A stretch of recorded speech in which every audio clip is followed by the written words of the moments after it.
Okay जी, बिस्मिल्लाहिर्रहमानिर्रहीम। This is the lecture on your signal interpretation. ठीक है। ये क्लास आपके जो करंट लाइव सुन रहे हैं वो और जो आने वाले बैचेस हैं उनको भी रेफ़र की जाएगी जब जब कोई क्वेश्चन पूछेगा अबाउट के ये सिग्नल कैसे लेना है वगैरह वगैरह। सबसे पहली चीज़ जो आपने करनी है, क्योंकि यहाँ पर ज़्यादा लोग बाइनेंस यूज़ करते हैं, तो सबसे पहली चीज़ जो आपने करनी है वो आपने ये ये वाला सेक्शन खोलना है। बिगनर्स वाला सेक्शन खोलना है। इसमें अभी ये जो introduction to Binance and its interface है, इसमें पार्ट 1 और पार्ट 2 दोनों देखने हैं। ठीक है, तो पार्ट 1 पर जाएंगे, आपको ये लेक्चर दिखेगा। ठीक है, और पार्ट 2 पर जाएंगे तो आपको ये लेक्चर दिखेगा। ये दोनों अच्छे से समझने हैं ताकि आपको जो बेसिक बाइनेंस का इंटरफेस है ये अच्छे से समझ आया हो, क्योंकि ये इस टाइप का सिग्नल हम किस तरीके से वो करते हैं, ट्रेड इस सिग्नल की लेते किस तरीके से हैं और क्यों लेते हैं। ठीक है, आप जो भी ट्रेड आएगी लाजमी नहीं है वो ट्रेड आपके ही लिए हो। ठीक है, आप लेवरेज वगैरह लेवरेज ट्रेड करते हैं इस ट्रेड को, तो क्यों करेंगे? ये स्पॉट की ट्रेड है, इसको लेवरेज पर ट्रेड क्यों करेंगे, कैसे करेंगे, ये सारी चीज़ें हम डिस्कस करेंगे। ठीक है, ताकि हमारा लॉस वाला सेक्शन जो है वो थोड़ा सा जो लॉस है वो कम से कम और प्रॉफिट मैक्सिमम हो। ठीक है, इससे पहले आपके अगर डीसीए की क्लास हुई भी है, मैं करंट पे बैच से अगर बात करूं तो करंट बैच की डीसीए की क्लास हुई हुई है। They know what dollar cost averaging is, and if you don't wait for that class. ठीक है, और उस पे हम ये एक तो ये चीज़ आपने देखनी है कि आपको डॉलर कॉस्ट एवरेजिंग का पता होना चाहिए before I start going into this signal. और एक ये चीज़ पता होनी चाहिए कि बाइनेंस का जो इंटरफेस है उससे क्लियरली आप वाकिफ़ होने चाहिए, ऑर्डर टाइप से आप वाकिफ़ होने चाहिए। ठीक है, और अलर्ट्स कैसे लगाते हैं इससे आपको पता होना चाहिए कि बाइनेंस पर अलर्ट्स कैसे लगाते हैं। ठीक है, फिर पार्शियल टीपीस कैसे स्पॉट में निकालते हैं और पार्शियल टीपीस कैसे फ्यूचर्स में निकालते हैं। ये चार चीज़ें, अगर आपको इन चार चीज़ों की समझ है तो हम ये लेक्चर अभी आगे कंटिन्यू करेंगे। ठीक है, सो लेट्स सपोज आप अभी ये वीडियो पॉज करके जाते हैं और ये सारा कुछ देख रहा के अभी वापस आते हैं। तो नाउ लेट्स स्टार्ट दिस के how you will interpret this signal. इसको इस्तेमाल कैसे करेंगे? शुरू में आपको थोड़ी बहुत कैलकुलेशंस करनी पड़ेंगी। ठीक है, लेकिन जब आप थोड़ा सा इस टाइप के सिग्नल्स के आदी हो जाओगे फिर आपको वो कैलकुलेशंस नहीं करनी पड़ेगी, आप मसल मेमोरी से ही ये सारी चीज़ें कैलकुलेट कर लोगे। ठीक है, सो देखो, कॉइन इज रेयर, कॉइन का नाम दिया हुआ है, रेयर नाम का कॉइन है। सीएमपी दी हुई है, सीएमपी के आगे अगर नंबर लिखा हुआ है ना, दैट मीन्स कि इसकी जब ये 12:02:21 पर कॉइन दिया गया तो उसकी करंट मार्केट प्राइस जो है वो 0.1144 थी। ठीक है, आप जब बाइंग करने के लिए जाएंगे, लेट्स से आपने 3 बजे सिग्नल देखा है या 4 बजे देखा है, 5 बजे देखा है, आपकी बाइंग ऊपर या नीचे हो सकती है। ठीक है, लेकिन वो 20% जो है आपने बस ये मेक श्योर करना है कि ये आपकी जो बाइंग है ये इस पहली पहली टीपी से ऊपर ना निकल गई हो। स्पेशली फॉर स्पॉट ट्रेडिंग, मैं फिलहाल स्पॉट के बारे में बता रहा हूँ। ठीक है, वीडियो में आगे में जो हमारा उसका है फ्यूचर्स का सेक्शन है उससे रिलेटेड भी ये चीज़ दोबारा रिपीट कर दूंगा। ठीक है, तो सबसे पहले आपने ये देखना है कि जो अगर सीएमपी दिया हुआ, अगर तो सीएमपी नहीं दिया हुआ, करंट मार्केट प्राइस पर बाय करने को नहीं बोला हुआ और डायरेक्ट एंट्रीज दी हुई हैं कि एंट्री 1 ये है, एंट्री 2 ये है, एंट्री 3 ये है। ठीक है, तो फिर तो आप लिमिट ऑर्डर्स लगाएंगे। ठीक है, लेकिन अगर आपको डायरेक्ट सीएमपी का बोला हुआ है तो आप पहले 20% करंट मार्केट प्राइस पर बाय करेंगे। ये बाइंग करवाई क्यों जाती है करंट मार्केट प्राइस पर? वही संदेशे में करवाई जाती है कि मोस्ट प्रोबेबली ये कॉइन बगैर इन एंट्रीज पर आए ही टीपीस की तरफ भाग जाएगा। ठीक है, ठीक है, सो उस रैली का पार्ट बनने के लिए आपको थोड़ी सी बाइंग करवाई जाती है। अब ये थोड़ी सी बाइंग क्यों करवाई जाती है? This is the part of your risk management के थोड़ी सी बाइंग इस वजह से करवाई जाती है ताकि आपकी अगर तो कॉइन ये नीचे गिरता है तो आपके पास डीसीए के लिए पैसे हों, और अगर ये कॉइन ऊपर चला जाता है तो आप नमदीदा ना हो कि हाँ जी हम मैं बगैर किसी मार्केट एंट्री के वापस कॉइन की अपॉर्चुनिटी मेरे से मिस हो गई। ठीक है, are we clear with that? तो जैसे ही आप ये सिग्नल देखते हैं, आप देखते हैं कि जी ये मेरी जो प्राइस जो है वो टीपी के पास पहुंच गया या टीपी से ऊपर निकल गया। बस ये देख लें कि 2:21 पर सिग्नल दिया गया और आप रात को 8 बजे सिग्नल देख रहे हैं, तो चार्ट पे सिर्फ जाकर इतना ये जहमत कर लें, जाकर देख लें कि 2 बजे से लेकर 8 बजे के जो टाइम है, करंटली लेट सपोज मार्केट की जो इस कॉइन की प्राइस है वो 0.12 चल रही है। ठीक है, थोड़ा सा वो पीछे जो 6 घंटे गुजरे उसमें ये लाजमी चेक कर लें कि क्या ये कॉइन पीछे टीपीज हिट करके तो नहीं आ गया पिछले 6 घंटों में, टीपीज या एसएल हिट करके तो नहीं आ गया पिछले 6 घंटों में। अगर तो ये 6 घंटों में हिट करके आ चुका हुआ तो ये कॉइन, ये सिग्नल जो है एक्सपायर हो चुका है। ठीक है, या तो ये टारगेट हिट कर चुका है या एसएल हिट कर चुका है, तो आप ये सिग्नल पिक नहीं करेंगे। एक्सपायर होने के बाद अगर आप सिग्नल पिक कर रहे हैं, ये आपकी खुद की गलती है। Are we clear with that as well? कुछ कॉइन्स ज्यादा रिस्की होते हैं, इस वजह से स्पॉट में एसएल दिया जाता है, अभी मैं उस बारे में भी बात करता हूँ। ठीक है, okay. So after the whole, जैसे ही आप ये कॉइन ये इस एनालिसिस पर पहुंचते हैं आइडियली कि आपने 3 बजे सिग्नल देखा है या एग्जैक्टली आते साथ आपने सिग्नल देखा है और आपकी करंट बाइंग प्राइस ये बता रही है, फिर लिमिट ऑर्डर्स वगैरह वगैरह वगैरह और एसएल है। ठीक है, आपने जो सबसे पहले काम करना है ना, वो ये देखना है कि अगर आपकी, ये बात तो पता है ना कि स्टॉप लॉस सारी एंट्रीज के नीचे होता है, ये तो पता है ना, है ना? सारी एंट्रीज हिट होती हैं, उससे नीचे जाकर कहीं स्टॉप लॉस होता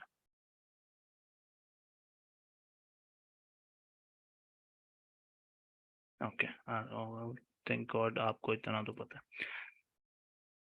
सो आपने क्या करना है, सबसे पहले ये चेक करना है कि आपने ये, आपके बस की बात है ये ट्रेड पकड़ना कि नहीं पकड़ना, ये आप कैसे डिसाइड करेंगे। अभी मैं आपसे एक चीज़ डिस्कस करने वाला हूँ, तो प्लीज़ मेहरबानी करके ये चीज़ लाजमी, ये इस चीज़ में लाजमी अपना जहन बिठा लेना। ये डीसीए कैलकुलेटर है, ठीक है, और इस कैलकुलेटर की बेस पर हम ये कैलकुलेट करेंगे कि अगर तो ये कॉइन अगर मेरा लॉस में चला जाता है, आप टीपीस तक होल्ड करते हैं, टीपीस तक या एसएल तक होल्ड करते हैं, उसी बात का जवाब देने वाला हूँ, थोड़ा सा सब्र रखें। ठीक है, तो हम यहाँ पर अपना डीसीए प्राइस निकालेंगे कि अगर ये मैं before even buying at that market price, ये आपकी अपने एंड की रिसर्च है जो आप करते हैं। ठीक है, तो जैसे ही आपको पहला स्टेप क्या है, जैसे ही आपको सिग्नल नजर आया, आपने ये देखना है कि जी sir current market price TP को हिट करवा के तो नहीं आई भी। ठीक है, अगर तो हिट नहीं करा के आई भी, तो आप पहला मार्केट प्राइस पर बाइंग से पहले आप यहाँ पर आएंगे और अपना डीसीए प्राइस ढूंढेंगे। अब डीसीए प्राइस यहाँ पर वकार भाई लिख के क्यों नहीं भेजते, ये भी वजह है ना, लिख के भेज दें तो ज्यादा अच्छी बात है। अब वो इस वजह से लिख के नहीं भेजते क्योंकि कोई बंदा यहाँ पर 20% बाय करेगा, कुछ कोई बंदा यहाँ पर 30 बाय करेगा, कोई 40 बाय करेगा, वगैरह वगैरह वगैरह, वेट्स डिफरेंट होने की वजह से आपकी जो प्राइसेस हैं वो डीसीए प्राइसेस जो हैं वो डिफरेंट हो सकती हैं। ठीक है, तो इस वजह से ये सब्जेक्टिव होने की वजह से डीसीए प्राइस यहाँ लिखी भी नहीं आती। ठीक है, तो आपने हर बार अपनी इन्वेस्टमेंट की बेस पर, क्या पता आप 20% यहाँ बाय ना करें, आप यहाँ पर 30% बाय करें और कहें कि मैं थर्ड एंट्री लूंगा और फोर्थ लूंगा, मैं सेकंड एंट्री लूंगा ही नहीं। ठीक है, तो अगर आप प्रॉपरली सिग्नल को फॉलो कर रहे हैं ना, आप इसमें कैसे एंटर होंगे उस बेस पर यहाँ पर आपने एंट्रीज डालनी है। और जब आप एंट्रीज डालकर अपनी डीसीए प्राइस कैलकुलेट कर लेंगे, उस कैलकुलेशन की बेस पर आप अपना एसएल चेक करेंगे। अभी में हम उस तरफ जाते हैं, पहले हम डीसीए प्राइस कैलकुलेट करेंगे। ठीक है, सो आप बाय करते हैं, लेट्स से ये कॉइन जो है, ये इसको हम चेक करेंगे कि कितने एसेट्स हम बाय करेंगे। ठीक है, और 20% बाय कर रहे हैं, फिर 20% यहाँ बाय कर रहे हैं, 20% यहाँ बाय कर रहे हैं और 40% हम यहाँ बाइंग कर रहे हैं। ठीक है, तो ये हमारी 4 एंट्रीज हैं और जिस पर हम ये एग्जाम्पल के तौर पर जो हम वॉलेट बैलेंस लेंगे ना, वो $100 लेंगे। ठीक है, कि इस कॉइन के लिए मैं $100 इसमें इन्वेस्ट करना चाहता हूँ। इन्वेस्ट करना और रिस्क करना दो अलग अलग चीजें हैं, ठीक है। अभी मैं बताता हूँ रिस्क वाली अमाउंट कौन सी होगी और इन्वेस्ट वाली अमाउंट कौन सी होगी, ठीक है। तो इनिशियली मुझे जाकर ये देखना है कि मैं कितने मैंने $20 घुसाने हैं ना, 20% मतलब 100 का $20, ऐसी बात है। 20% मतलब 100 का $20, ठीक है। तो $20 मैंने फर्स्ट टाइम घुसाने हैं, ठीक है। तो मेरी पहली एंट्री क्या है, मैं पहले सारी एंट्रीज डाल देता हूँ यहाँ पर ताकि मुझे बार बार एंट्रीज पर ना आना पड़े। सो मेरी एंट्री, पहली एंट्री क्या है 0.1144, ठीक है। दूसरी एंट्री क्या है मेरी 0.113, तीसरी एंट्री है मेरी 0.11 और चौथी एंट्री है मेरी 0.108, ठीक है ना। ये चौथी एंट्री, हाँ 108, जी जी रिकॉर्ड हो रहा है, ठीक है। तो ये आपकी 4 एंट्रीज लग गई हैं, ठीक है। अब आपने यहाँ पर यहाँ पर $20 लेके आने हैं। तो अगर मैं 170 बाइंग करता हूँ, ठीक है। तो अबाउट $20 175 करें अगर, तो अबाउट $20, ठीक है, ठीक है। तो फर्स्ट टाइम आप कितने शेयर्स बाय कर रहे होंगे 175। आप ऑब्वियसली ये 20 लगाते हैं, ये कैसे लगाते हैं उस पर मैं आता हूँ अभी, ठीक है। मैं वीडियो दिखाऊंगा बायनांस में कैसे आप वो लगाते हैं, ऑर्डर्स वगैरह लगाते हैं। हालांकि आपको देख के आया हुआ होना चाहिए, इतनी समझ होनी चाहिए कि ऑर्डर्स कैसे लगाते हैं। तो $20 मैंने यहाँ पर इन्वेस्ट कर दिए, ठीक है। नेक्स्ट आई गो एंड $85, 85 ज़्यादा है, 80 करें तो 80 भी ज़्यादा है, 79। मैं सिर्फ ये चेक कर रहा हूँ कि आपको यहाँ पर 2020 आना चाहिए, ठीक है। तो ठीक है 77 कर देते हैं, ठीक है। थोड़ा सा फर्क है, ठीक है। तो $20 मैंने यहाँ इन्वेस्ट किए, 20 यहाँ पर इन्वेस्ट किए। Next I am buying 20 eight here in this price point and I am going for 81, 81, 82, ठीक है। And lastly 184 I believe,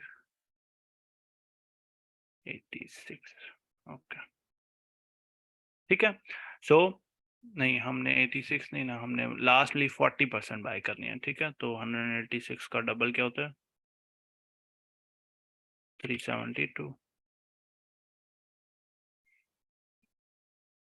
ठीक हो गया। सो ये 20% बाइंग, ये 40% बाइंग, लास्ट एंट्री पर 20, 20 एंड 20, ठीक है। ये ठीक है, ये यही इंटरप्रिटेशन है ना इसकी, ये सारों को क्लियर है, ठीक है। तो अब मैं कैलकुलेट का बटन दबाऊंगा तो ये मुझे मेरी डीसीए प्राइस दे देगा कि ये मेरी एवरेज बाइंग है। मैं कितना इन्वेस्ट कर रहा हूँ, $100 इन्वेस्ट कर रहा हूँ, और ये तीनों एंट्रीज हिट होने पर मेरी एवरेज बाइंग ये होगी, ठीक हो गया। Everybody is clear with that. तो हमें अपनी डीसीए प्राइस मिल गई है, दैट इज 0.111, ठीक है। Everybody is clear with that.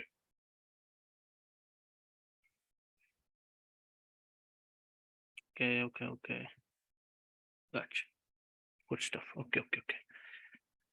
Now अब ये आपका तीसरा स्टेप है कि आप अब ये किसी भी ये वाले कैलकुलेशन आप किसी भी आप सिंपल कैलकुलेटर से भी ये निकाल सकते हो, आप उससे भी निकाल सकते हो, क्या नाम है डीसीए टूल, जो हमारा ये टूल है इससे भी निकाल सकते हैं। आपके पास ये जो रिस्क मैनेजमेंट वाला टूल है उससे भी। तो लेट्स गो टू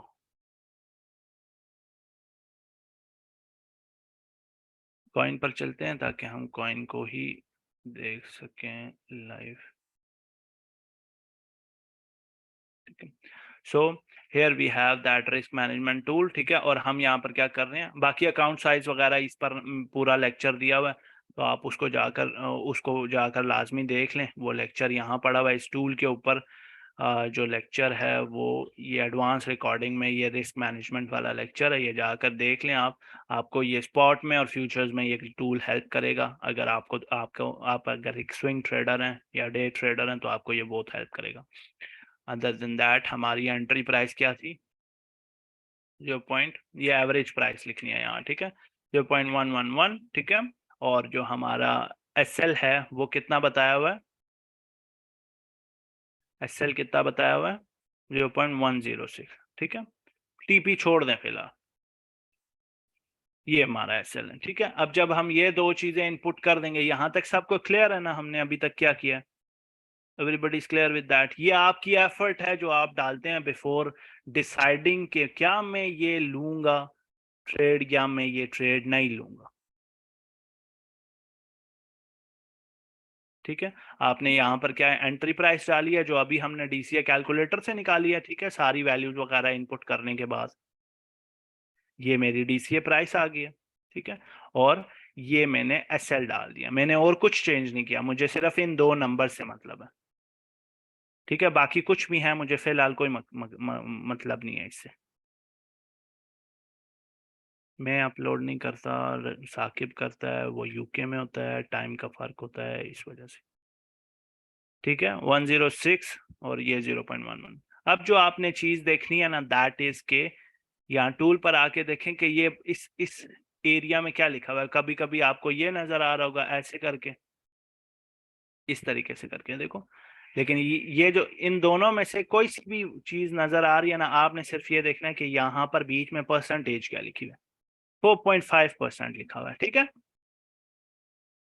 ठीक है। Everybody is clear with that के 4.5% लिखा हुआ है।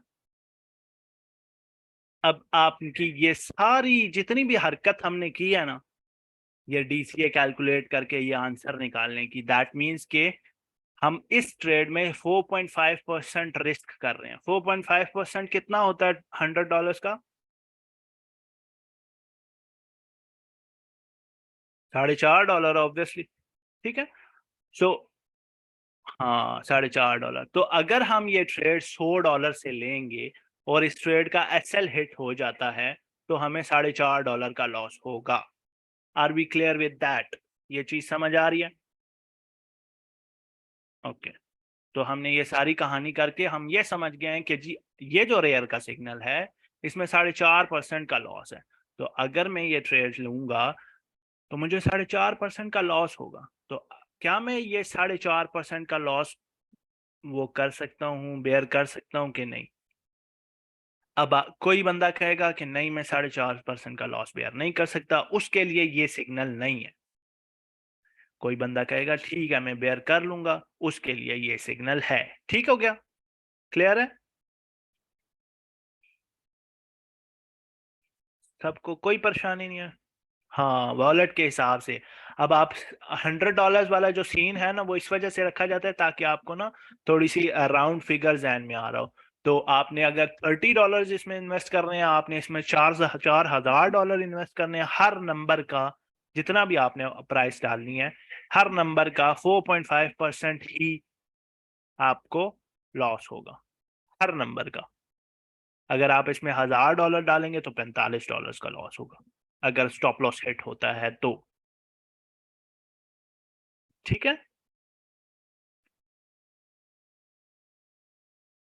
अच्छा, अगर एसएल ना लगाएं, अगर किसी ट्रेड में एक मॉडरेटर ने एसएल दिया हुआ ना, दैट मींस ये कॉइन रिस्की है और इसमें से बाहर आ जाना ज्यादा बेहतर है इस लॉस को बेयर करके,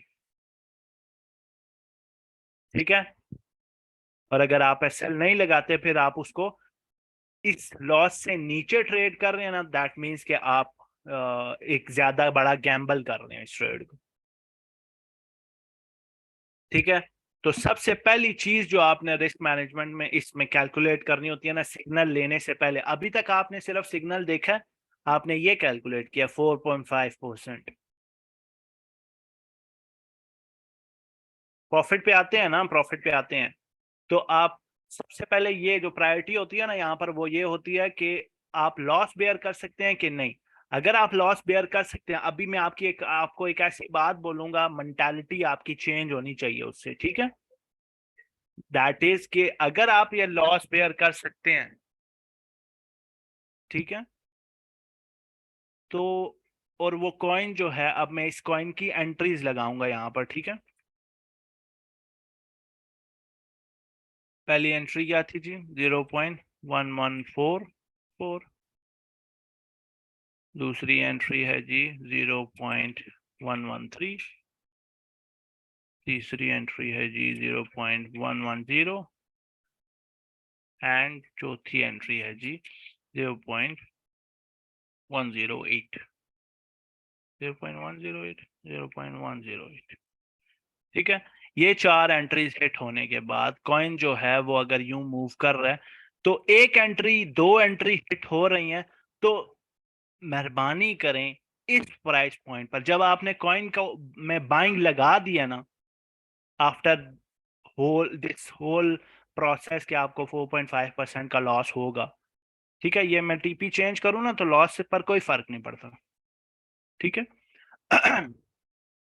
अगर आपने ये ट्रेड लगा दिया that means you have accepted this loss. अगर ये लॉस होगा तो you are cool with it. तो मेहरबानी करें, अपने आप में ये सब्र पैदा करें, अपने आप में ये एक्सेप्टेंस पैदा करें कि अगर आप ये ट्रेड ले रहे हैं, it's a risk to reward game. अगर आप ये ट्रेड ले रहे हैं तो आप ये 4.5% का लॉस बर्दाश्त करने के लिए तैयार हैं। अगर आप ये लॉस बर्दाश्त करने के लिए तैयार नहीं हैं तो आप टीपीज के काबिल नहीं है। You don't deserve that TP. ठीक है, आई मे साउंड हार्श लेकिन it is what it is. Are we clear with that? ठीक है, यहां से आपके बीच में सब्र पैदा होता है कि जब मैंने डिसाइड कर लिया है कि अगर लॉस होगा तो भी मेरा है, प्रॉफिट होगा तो भी मेरा है, मुझे ये जो सिग्नल आया है, मैंने अपनी एफर्ट डाली है इसमें। ठीक है, अपनी एफर्ट डाली है इसमें। वो एफर्ट क्या किया आपने? सिग्नल तो आ गया, तो सिग्नल के अगेंस्ट पीछे क्या एफर्ट है? दैट इज दैट एफर्ट कि मैं यहाँ पर आया हूँ, मैंने कैलकुलेशन किया है, मैंने ये कुछ किया है। ठीक है, ये करने कराने के बाद अगर तो आपने ये लॉस देख कर खुद को बोला है कि नहीं ये लॉस ज्यादा हो जाएगा, और फिर आप ये क्वेश्चन कर रहे हो खुद से कि शायद एसएल हिट ना हो। अगर आपने किसी ट्रेड में एंट्री घुसा दिया ना, आप ये एक्सपेक्ट करें इसका एसएल हिट होगा ही होगा। ठीक है, अगर एसएल हिट नहीं हुआ, ब्रेक इवन पर आप निकल गए, you will consider that as a profit as well कि हाँ जी वो पैसे वापस आ गए। मेंटालिटी चेंज कर। ठीक है, ये मैं एक्सपीरियंस से बता रहा हूं। जब आप इस साइड से थिंकिंग करना शुरू होंगे, आपकी को सुकून की नींद आएगी रात को। आपके ख्वाब में क्रिप्टो नहीं आ रही होगी, बीटीसी नहीं आ रहा होगा। दैट आई एम श्योर कि हजारों बंदों के यहाँ पर बैठे हुए आ रहा होता है रात को ख्वाब में भी। ठीक है, so if you have taken an entry in this, तो मतलब आप 4.5% का लॉस बेयर करने के लिए तैयार हैं। And if you can't bear this loss, you should not take entry in this signal. ठीक है, ठीक है, everybody is clear with that? कोई मसला नहीं है।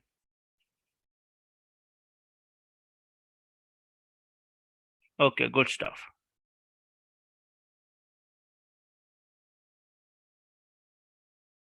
ओके ओके, सो हमें अब ये क्लियर है जी कि स्पॉट में प्रॉफिट होगा तो एसएल हिट होगा तो कितना हिट होगा। अब जो टीपी वाली बात है ना, ये टीपी वाली बात, वो टीपी तो डिपेंड करती है ना कि इसके हिट होने के बाद टीपी हिट हो रही है, या इन दोनों के हिट होने के बाद टीपी हिट हो रही है, इन तीनों एंट्रीज के हिट होने के बाद टीपी हिट हो रही है, या चारों एंट्रीज के हिट होने के बाद टीपी हिट हो रही है। ये फिर बात रिलेटिव हो जाती है। ठीक है, लेकिन जो एक बात अश्योरिटी से कही जा सकती है दैट इज कि एसएल जब हिट होगा तो इन चारों एंट्रीज के हिट होने के बाद एसएल हिट होगा। तो इस वजह से एसएल निकालना पहले इंपॉर्टेंट होता है। ठीक हो गया?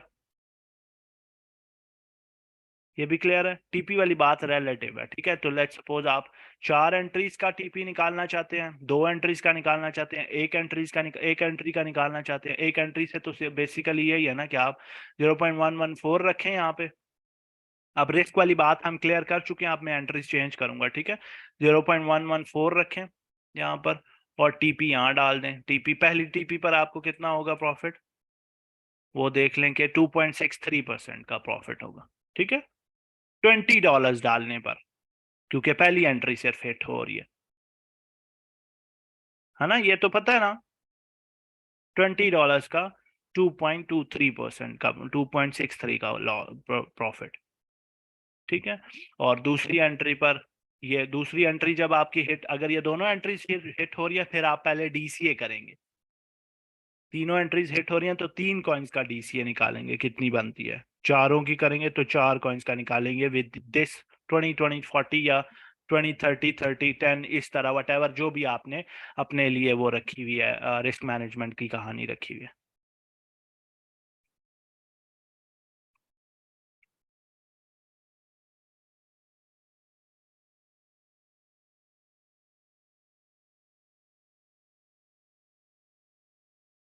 SLTP spot में before hitting target, before hitting the limit orders set नहीं किए जा सकते। ठीक है। Okay, so now moving on to, क्या रिपीट करना मुर्तजा भाई, 1 मिनट से पहले बताना है क्या रिपीट करूं मैं। टीपी वाली बात रिपीट करूं।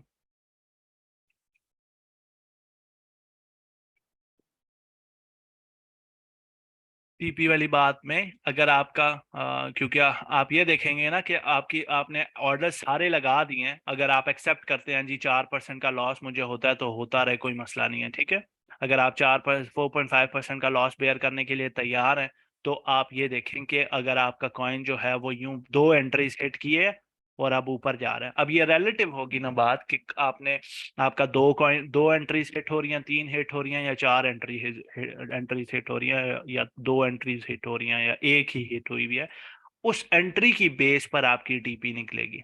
जैसे कि अगर सिर्फ 20% वाला ऑर्डर फिल हुआ है, अगर ये आपका 20% वाला ऑर्डर था, डिंगा ऑर्डर, अगर ये आपका 20% वाला ऑर्डर था और प्राइस इसको हिट करके वापस ऊपर जा रही है, ये आपका 30% वाला ऑर्डर है, ये 50% वाला ऑर्डर है, ये दोनों हिट नहीं हुए, तो आपकी टीपी इनकी बेस पर तो ऑब्वियसली नहीं निकलेगी ना। सिर्फ ये वाला ऑर्डर हिट हुआ है तो सिर्फ इसकी बेस पर आपका, आपकी ट्रेड ही इतनी ओपन हुई हुई है,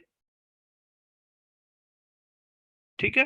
तो आपका ऑर्डर, अगर एक ऑर्डर फिल हुआ है तो इसी ऑर्डर की बेस पर आपकी ये वाली टीपी कैलकुलेट होगी, तो आप इधर से मैयर करके देख लें कि 19% प्रॉफिट हो रहा है फॉर एग्जाम्पल, ठीक है।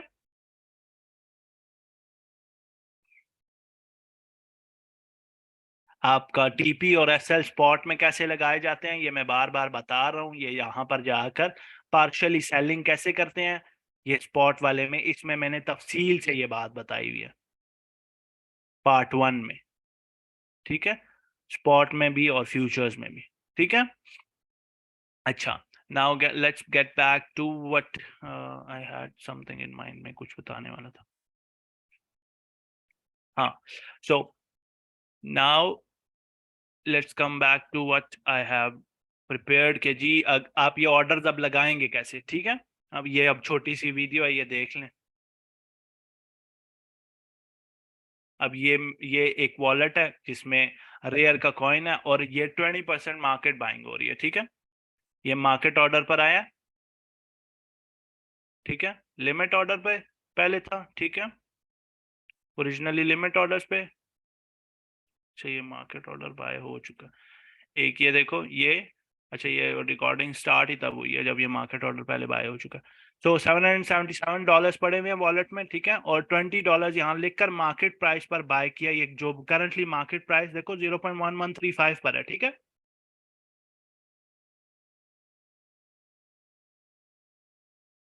ठीक है, डिफरेंट परसेंटेजेस होती हैं टीपीस की। ओके, सो मार्केट ऑर्डर पर ये मैंने बाय पर क्लिक किया, तो ये मेरा $757 रह गया और ट्रेड सक्सेसफुली मेरे वॉलेट में रेयर $20 के चले गए, ठीक है। ठीक है, और ठीक है, ओके। नाउ अब मैं लगाऊंगा लिमिट ऑर्डर्स, ठीक है, क्योंकि मैं सारा कुछ एनालाइज कर बैठा हूं कि हाँ जी, मेरा अगर 4 एंट्रीज हिट होंगी और फिर एसएल हिट होगा तो मैं $4.5 लॉस बेयर कर लूंगा, कोई मसला नहीं है, ठीक है। तो अब मैं लिमिट ऑर्डर्स लगा रहा हूँ, ये मैं लिमिट ऑर्डर पर गया हूँ, पहला ऑर्डर 0.1137 पर मैं लगा रहा हूँ, 0.1130 पर, ठीक है, और इसको मैं नीचे से $20 कर रहा हूँ, ठीक है। तो ये मेरा $20 पर एक ऑर्डर लग गया, दूसरा ऑर्डर, ठीक है, और ये तीसरा ऑर्डर, स्पॉट में सेल नहीं लगता बिफोर लिमिट ऑर्डर। ठीक है, ये तीन ऑर्डर्स लग चुके हैं। चला जाओ बटन, चला जाओ। ओके ठीक है, तो 0.1080 पर, 0.1100 पर और 0.1130 पर, यही लिमिट ऑर्डर्स दिए मैंने यहाँ पर।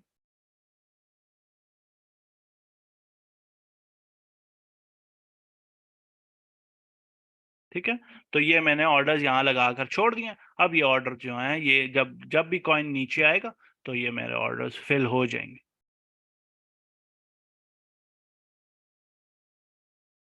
स्पॉट में लिमिट ऑर्डर जब तक फिल नहीं होता तब तक आप एसएल नहीं लगा सकते। 20% परसेंटेज यहाँ पर मैं $100 को एज अ वो लेकर, एज अ बेस यूनिट लेकर चल रहा हूँ ना। कोई बंदा अगर $50 इन्वेस्ट करना चाहता है तो उसका 20% तो $10 होगा ना। रिलेटिव बात इस वजह से यहाँ पे परसेंटेजेस इस वजह से लिखी होती है कि कोई बंदा $10,000 घुसाने लगा होता है ट्रेड के अंदर और कोई बंदा सिर्फ $30 घुसाने लगा होता है। ठीक है, लेकिन आप वहां पर 2020 ये परसेंटेज, आप यहाँ पर जितने भी वॉलेट्स, जितने भी अमाउंट इन्वेस्ट करना चाहते हैं उस अमाउंट का, लेट सपोज अभी ये जैसे $800 $777 उस वॉलेट में पड़े हुए थे, मैंने इंटेंट किया है कि मैं इस वॉलेट इस ट्रेड में $100 डालूंगा, तो वो $100 मैंने 20% 20% 20% 40% कर करके इसमें घुसा दिया। ठीक है, तरीका ये जो ओसीओ जिसको बोलते हैं ना, वो इसमें स्पॉट ऑर्डर्स की जो पढ़ाया हुआ है लिमिट ऑर्डर्स के साथ ओसीओ होता है, वो ओसीओ जाकर देखें ओसीओ क्या होता है, स्पॉट पे एसएल कैसे लगता है, वो सब कुछ इसमें है। ठीक है, फ्यूचर्स में भी बता रहा हूँ, सब्र रखें। ये बात क्लियर है? तो अब हमने लिमिट्स लगा दिए हैं, हमने रिस्क चेक कर लिया है, हमने लिमिट्स लगा दिया, हम ओके हैं रिस्क हिट होने पर, हमने लिमिट्स भी लगा दिए। अब हम क्या करेंगे? अब हम क्या करेंगे, हम जाएंगे बाइनेंस में। यहाँ बाइनेंस में जाएंगे और यहाँ इस बाइनेंस के उसमें आपके, एक सेकेंड, मैं रिकॉर्डिंग पोज कर रहा हूँ ताकि, ओके सो इसके बाद आपका काम होता है क्या, अलर्ट्स लगाना। ठीक है, तो अब आपने लिमिट्स भी लगा दिए हैं, इसके बाद आप अलर्ट्स लगाएंगे। आप इस चार्ट पर आएंगे। ठीक है, आपने रेयर का चार्ट खोल लिया, स्पॉट वाले सेक्शन में रेयर का चार्ट खोलना है। कैसे पता लगता है स्पॉट का पेयर है? रेयर के नीचे परपेचुअल लिखा आ रहा होगा। ठीक है, वैसे रेयर परपेचुअल में है ही नहीं, तो रेयर यूएसडीटी लिखा हुआ है, दैट मीन्स कि ये कॉइन जो है सिर्फ उस पर है, स्पॉट पर है। ठीक है, ये स्पॉट का चार्ट खुला हुआ है और इस पर आप यहाँ नीचे अलर्ट का बटन देख रहे हैं, ये नीचे नजर आ रहा है ना बटन शटन। ओके, सो अलर्ट के बटन पर प्रेस करेंगे और प्राइस रीचेज का या प्राइस ड्रॉप्स टू कोई सा भी अलर्ट चूज कर सकते हैं। ठीक है, ओनली वंस रख के, ये करंट प्राइस पर है और आप इसको ये अलर्ट्स लगाते जाएं। ठीक है, ये मैं अभी एंट्रीज के अलर्ट्स लगा रहा हूँ कि मुझे पता लग जाए, नोटिफिकेशन आ जाए कि अलर्ट कि मेरी एंट्री फेल हुई है। ठीक है, 108 वाला, 106 जो मेरा स्टॉप लॉस है। ठीक है, और इसके बाद टीपी वाले 117, 120, 124 और 130। ठीक है, ये मेरे सारे अलर्ट्स हो गए। ठीक है, ये अलर्ट्स की लिस्ट लग गई है। ठीक है, ये सारे अलर्ट्स लगे हुए हैं। अब जब भी प्राइस इन प्राइसेस को पहुंचेगी मुझे अलर्ट मिल जाएगा। अब मैंने अलर्ट, जब प्राइसेस यहाँ पर आ गई हैं, मैंने फिर करना क्या उन अलर्ट्स का? मैंने करना ये है कि मैं, अगर लेट से मेरी 3 एंट्रीज, मुझे एक ही फ्लैश में 3 नोटिफिकेशंस आती हैं कि entry failed, entry failed, entry failed की तो नोटिफिकेशन नहीं आती कि प्राइस इधर रीच हो गया, प्राइस इधर रीच हो गया। तो जैसे ही ये प्राइसेस रीच होती हैं, हम क्या करते हैं, हम जाकर जैसे ही मेरी तीनों लिमिट ऑर्डर्स हिट होते हैं, मैं जाकर स्पॉट में जाऊंगा, ओसीओ में जाऊंगा और मैं अपना ओसीओ लगाऊंगा, एक टीपी लगाकर और एक एसएल लगाकर। ठीक है, ओसीओ कैसे लगाते हैं ये आपको लेक्चर में तफसील से बताया हुआ है। Are we clear with that? ये सबको क्लियर है कि हमने क्या किया, पूरी ट्रेड स्पॉट की रिस्क मैनेजमेंट के साथ करके छोड़ दी है। और अब हम सुकून करेंगे। जी जी करते हैं हम ये। ओसीओ आप जाकर बाइनेंस में ट्राई करें, अगर नहीं समझ आती, मैंने 2 आर्टिकल्स भी पोस्ट किए हुए हैं, उस वीडियो में भी लगा के दिखाया हुआ है, सब कुछ बताया हुआ है। हर चीज ओवर डू करने का मतलब ये होता है कि आपने आप वो काम पीछे वाला जो बताया वो करके नहीं आए। ठीक है। So now let's get back to कि इस ट्रेड को या इस तरह की किसी ट्रेड को फ्यूचर्स में लेते हैं तो हम क्या करते हैं। ठीक है। फ्यूचर्स में लेते हैं तो हम क्या करते हैं, आपने थोड़ी सी स्लाइड शिफ्ट करने पड़ते हैं। डॉक्टर स्ट्रेंज भाई, अभी मैंने बात बताई है कि जो बाइनेंस का दूसरा वाला पहला वाला जो लेक्चर है उसमें मैंने ओसीओ के बारे में डिटेल से बताया हुआ है। ऑर्डर टाइप्स तफसील से बताई हुई हैं, ये मैंने बताई हुई हैं ऑर्डर टाइप्स। ठीक है। जो चीज़ मैंने बताई हुई है उसकी तरफ रेफर कर रहा हूँ, मेहरबानी करें वो जाकर लाजमी देखें। फिर भी सवाल होगा मैं यहीं पर हाजिर हूँ, मैं बता दूंगा एनीवेज। अच्छा, यही ट्रेड अगर आपने फ्यूचर्स में लेनी है, अब हम ये जो टॉपिक है ना, ये टॉपिक है अब कि हम यही ट्रेड फ्यूचर्स में कैसे मैनेज करेंगे। ठीक है। तो अगेन आपने जो चीज इसमें चेंज करनी होती है, स्पॉट और फ्यूचर में क्या चेंज, किस चीज का फर्क होता है, लेवरेज का फर्क होता है। ठीक है। और एक और चीज का फर्क होता है, that is the liquidation part, उस पर अभी हम बात करते हैं। ठीक है।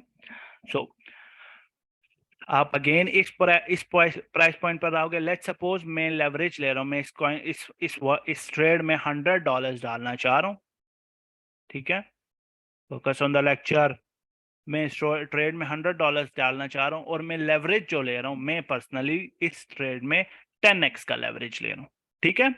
तो मेरा मार्जिन क्या हो जाएगा, $100, और मेरी पोजीशन का साइज क्या होगा, $1000। ऐसी बात है। Are we clear with that. Okay. So यहाँ पर मैंने सिर्फ क्या क्या क्या चीजें चेंज करनी है, मैंने एक एक जीरो ऐड करना है, और ये मेरी ट्रेड जो है $200 की हो गई है। ये पहला पोजीशन जो है $200 का हो गया, फिर $200 का हो गया, फिर $200 का हो गया, और ये $400 का हो गया। ठीक है। और अगर अभी मैं कैलकुलेट करूंगा, प्राइस वही रहेगी, प्राइस वही है। ठीक है। और मेरी $1000 इन्वेस्ट हो रहे हैं इस ट्रेड के अंदर। ठीक है। तो मेरा मेरा एवरेज बाय क्या होगी, तीनों एंट्री सेट करने के बाद 1000, 0.111। ठीक है। और मेरा स्टॉप लॉस क्या, 0.106। ये स्टॉप लॉस कितने परसेंट का लॉस है, 4.5% का। यहाँ पर आकर आपका लेवरेज जो है वो फर्क पड़ता है। वो ये कि जो लेवरेज है 4.5% का, आपका जो लॉस है ये लेवरेज से मल्टीप्लाई होगा। ये बात जो बोल रहा हूँ ये सुने, ये लेवरेज से मल्टीप्लाई होगा तो आपके मार्जिन पर लॉस कैलकुलेट होगा। स्पॉट में ये ट्रेड जो है $100 पर 4.5% का लॉस देगी। फ्यूचर्स में ये ट्रेड $100 का मार्जिन, $10 का लेवरेज। वो जो लेवरेज है उसको आप, जैसे आपने इसको मार्जिन को 10x करके $1000 किया, वैसे ही आप इस $4.5 के लॉस को 4 मैं ये बता दूं कैलकुलेटर कैसे खोला था, पहले ये समझ लें, मेहरबानी करें। ये 4.5% के लॉस को आप 10 से मल्टीप्लाई करेंगे, या अपने वट एवर 7x का लेवरेज ले रहे हैं, 3x का लेवरेज ले रहे हैं, उससे मल्टीप्लाई करेंगे, जो जितनी भी परसेंटेज आएगी that will be your loss. ठीक है। तो 45% का लॉस होगा आपका अगर आप ये ट्रेड फ्यूचर्स में लेंगे। दैट मीन्स अब ये 45% आपके मार्जिन में से कटेंगे, उस $100 में से कटेंगे जो आपके वॉलेट में से उस ट्रेड के अंदर डाले जा रहे हैं। ठीक है। That is the risk amount. सही हो गया। ओके। सो ये रिस्क अमाउंट अगर आप कंफर्टेबल हैं बेयर करने के लिए, हाँ जितना ज्यादा लेवरेज होगा उतना लॉस ज्यादा होगा। ठीक है। अगर आप ये लेवरेज ये बेयर करने के लिए तैयार हैं, you can enter this trade in futures. लेकिन अगर आप ये 45% का लॉस बेयर करने के लिए तैयार नहीं है तो आप ये वाली ट्रेड नहीं लेंगे, या फिर लेवरेज ड्रॉप करेंगे। अगर आप लेट्स से कंफर्टेबल हैं, $45 का लॉस बेयर नहीं कर सकते आप लेट्स से $20 का लॉस बेयर कर सकते हैं। ठीक है, तो आप क्या करें कि अपना लेवरेज 5x कर दें, ठीक है, या 4x कर दें। उससे क्या होगा, सेम ट्रेड जो है इसमें आपका ये 4.5 को आप मल्टीप्लाई करें अगर किससे, 4 से मल्टीप्लाई करें, ठीक है, तो उसमें आपकी जो लॉस है वो अंडर 20% हो जाएगा, और जो लॉस है वो आपका तकरीबन 18% का लॉस होगा, एज एन $18 का लॉस होगा। फिर आप वो ट्रेड उस तरीके से चला सकते हैं। That's risk management. आप रिस्क को मैनेज कर रहे हैं। $45 का लॉस हो रहा था 10x लेवरेज पर, आपने लेवरेज ड्रॉप किया तो अब आपका लॉस $18 का हो रहा है।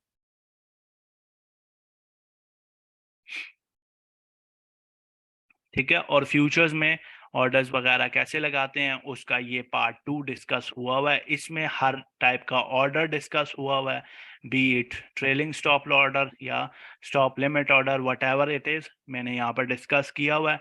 पार्शियली टीपी कैसे बुक करते हैं वो भी डिस्कस की हुई है। एसएल क्यों लगाते हैं, कैसे लगाते हैं, वो भी डिस्कस किया हुआ है। तो प्लीज जाकर लाजमी देखें। ये पार्ट 2 जो है स्पॉट फ्यूचर्स के लिए है, पार्ट 1 इज फॉर स्पॉट।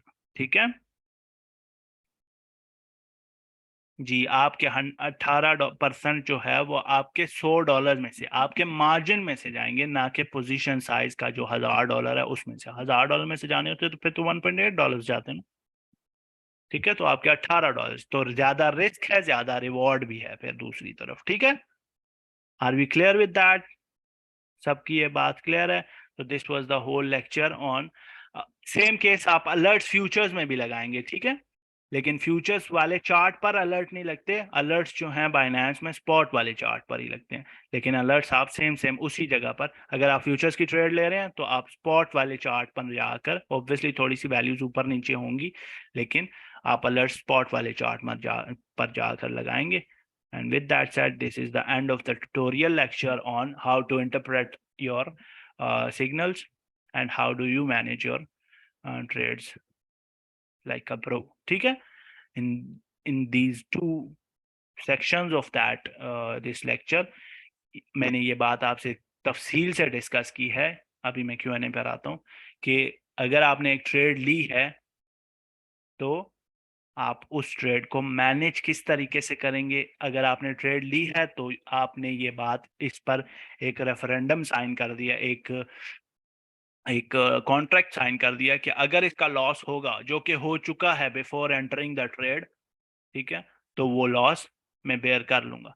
इससे होगा ये कि अगर आपका कॉइन स्पॉट में दूसरी तीसरी एंट्री हिट कर रहा है, दैट मींस कॉइन नीचे ड्रॉप हो रहा है, तो आप पैनिक करके ग्रुप में आकर ये नहीं पूछने लगे कोई मुझे बता दो कि मैं इस ट्रेड का क्या करूं। ठीक है, आपको सब्र आ जाता है अगर आप उस लॉस से अफर्मेटिव नॉड कर देते हैं उसको कि अगर ये लॉस हो गया तो आई कैन बेयर दैट। ठीक है, because this is after all a risk to reward market. With that said, अच्छा हाँ, with that said before I conclude this, जो चीज़ इसमें इंपॉर्टेंट है ना, आपने फ्यूचर्स वाले केस में जो देखनी है, दैट इज कि ये 4.5% का लॉस है और आप 20x का लेवरेज ले रहे हैं या 30x का लेवरेज ले रहे हैं, तो ये ट्रेड, ये जो मार्जिन है ना, ये जब वैल्यू 90% से ऊपर जा रही है लॉस की, लेवरेज को मल्टीप्लाई करने के बाद, वो ऊपर किसी का वो देखा है, क्वेश्चन देखा है, तो मुझे ये बात याद आई है कि अगर आप 4.5% पर हैं,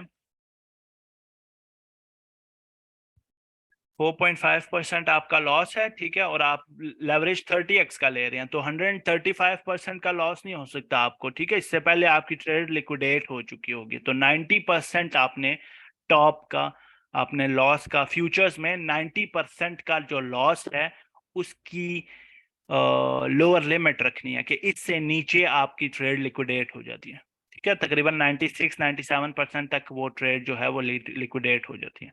ठीक है, तो अगर आपका लेवरेज जो है वो इतना ज्यादा है कि आपकी परसेंटेज 100 से ऊपर जा रही है या 90% से ऊपर जा रही है, तो आप ये ट्रेड लेवरेज पर नहीं लेंगे। ठीक है, विद दैट सेड, आपसे मिलते हैं इंशाल्लाह अगले किसी ट्यूटोरियल में। अल्लाह हाफिज। Q&A अभी होगा, ठीक है।